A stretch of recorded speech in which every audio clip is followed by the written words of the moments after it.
కళ్యాణ్ గారి మీద మీ అభిప్రాయం ఏంటి?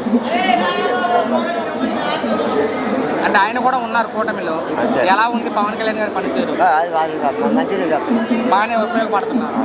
మరి ఏంటి ఫ్లైట్లో హైదరాబాద్ విజయవాడ తిరుగుతున్నారు తప్ప జనాలకి ఏం చేయట్లే పవన్ కళ్యాణ్ అంటారు. మరి ఇలా మాట్లాడుతున్నారు చాలా మంది, సినిమాలు చేసుకుంటూ తిరుగుతున్నారు. సినిమాలు చేసుకోవడం కాదు, రాజకీయాల్లోకి వచ్చిన తర్వాత కొద్దిగా కండిషన్ అయిపోయింది మొత్తం. ఓకే, బాగుంది అంతా. మరి జనాలు పట్టించుకోవట్లేదు అంటున్నారు. పదే ఆయన పట్టించుకుంటుంది అట్లా ఎవరన్నా పట్టించుకుంటుంది, బాగానే పట్టించుకుంటారు. డిప్యూటీ సీఎం గా బాగానే ఉంది ఆయన. మరి తమిళనాడులో విజయ్ గారు గెలిచాక ఇక్కడ పవన్ కళ్యాణ్ గారు కూడా సింగిల్ గా పోటీ చేయాలంటున్నారు చాలా మంది.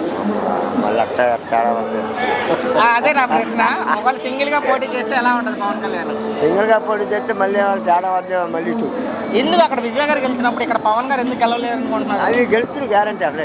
ఆయన చేసే పనులు మంచిగా, అన్ని మంచి పనులు. ఆయన కూడా పెద్ద హీరోనే కదా పవన్ కళ్యాణ్ గారు కూడా. పనులు చేస్తున్నాడు, మంచి పనులు చేస్తాడు.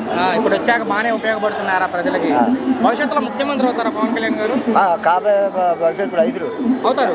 వెంటనే చెప్పా బాబు, ఎందుకు అవుతారు అనుకుంటున్నావు పవన్ కళ్యాణ్ గారు? ముఖ్యమంత్రి అయితే మరి అంతా అందరూ సమాన హక్కులు కానీ దాన్ని బట్టి చేస్తాడు. చివరికి ఇబ్బంది పెట్టడం, చివరి ప్రశ్న, పవన్ కళ్యాణ్ గారిని తిట్టే వాళ్ళకి ఏం చెప్తారు? పవన్ కళ్యాణ్ గారిని తిట్టకూడదు అసలు, తిట్టే వాళ్ళని బుద్ధి చెప్పాలి. అంతే. థ్యాంక్స్ బాబీ.